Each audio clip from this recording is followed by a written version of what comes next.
Hey fellas, well, another E3 is come and gone, on with the next year of gaming ahead of us. This is my wrap-up video, and how this will relate to everything else going on, and even regarding everything else, all the reactions I'm seeing right now, you know the ones we've been following and things lately. Hey, not going to let that dwell on me too much. I'm just going to briefly address how things have gone. I mean, even with the absence of Sony this year, Microsoft and Nintendo, as well as other developers, have plenty to talk about, so I'll be addressing what I'm personally going to be interested in playing from these reveals. But some of my choices is going to be obvious.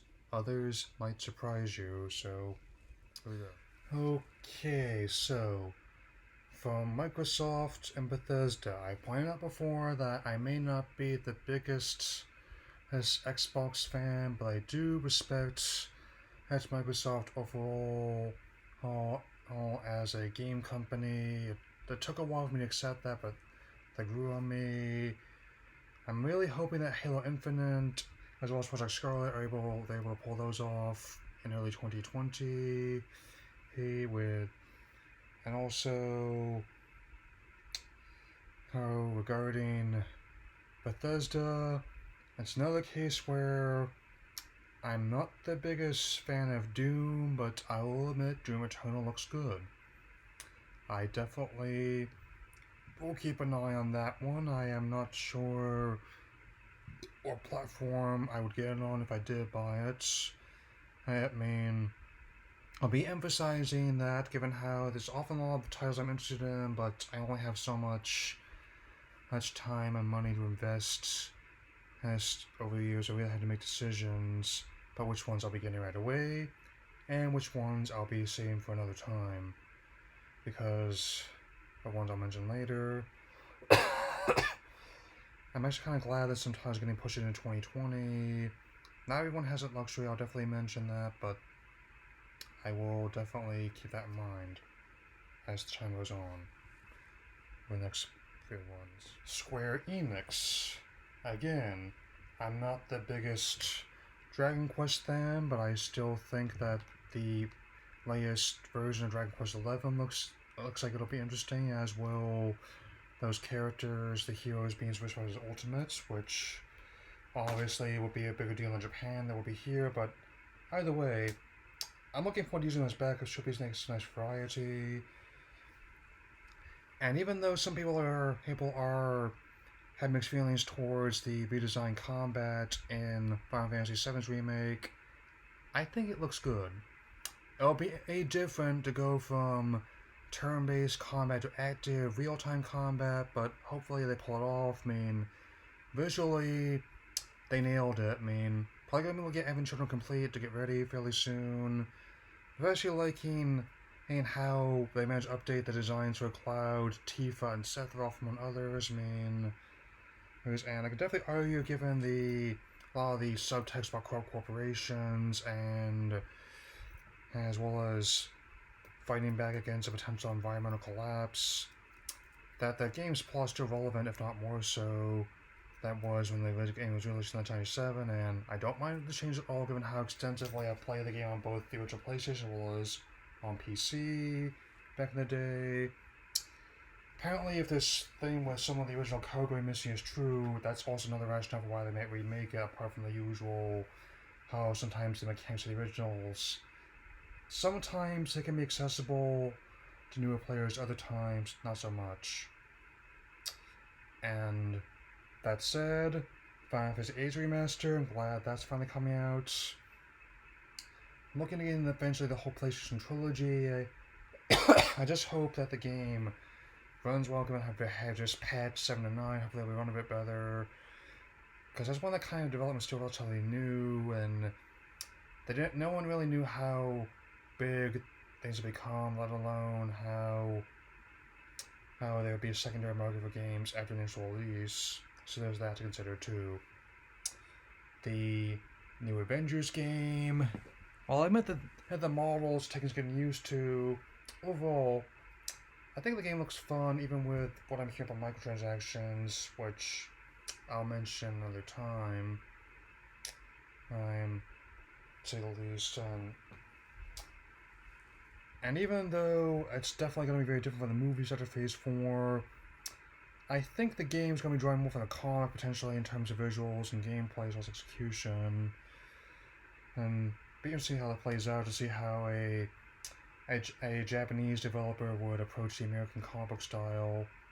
So there's that. Alright. Nintendo, with Banjo-Kazooie coming to Smash Bros. Ultimate. I'm actually kind of pleased at how willing the creators were to let them in the game. And as well as a new ukulele game coming. Hopefully, this might lead to something like a true Banjo 3 in the near future. Given how I'm not sure how it's gonna go. Given how even with nuts and bolts not being the best, I didn't hate like some other people did, but I think they should be fun to play with.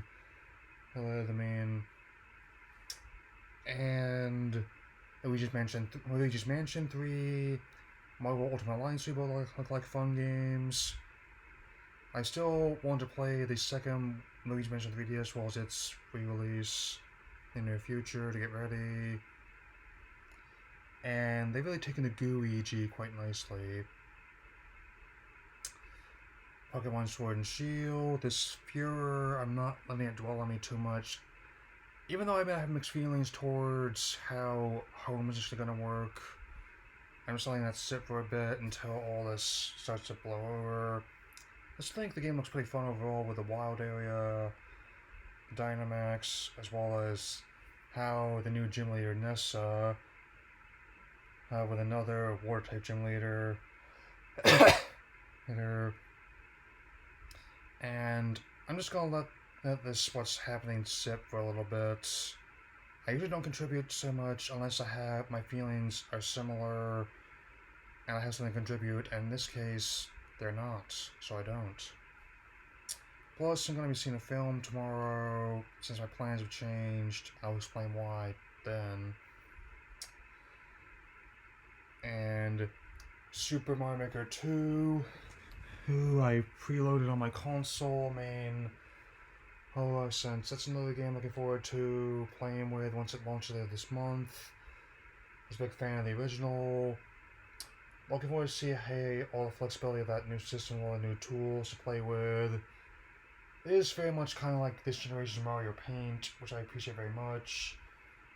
Just being able to, all the flexibility and how you can use that system, and just basically wonder if it's still going to have things like the Fly Swatting mini games or the Japanese guys doing crunches on the mini screen, on the low screens. And I do have some available styluses I can use from my other system, like my little Ren Saber Kylo Ren Star Wars stylus. And so there's that. And so there's a lot going on top of stuff coming out and being bumped to next year, like Animal Crossing and Metro Prime 4, if not longer. And I just hope that it all plays well. Regardless of when it comes out, no matter what the people say, I much prefer the time it's taken to make sure what they're putting out works than just trying to rush it out and it ends up being like a buggy mess. And because even when games end up being off delayed, no one always go out like they planned. So anyway, that's about it for now. Tell me what you're looking forward to playing this year. I will talk to you all later.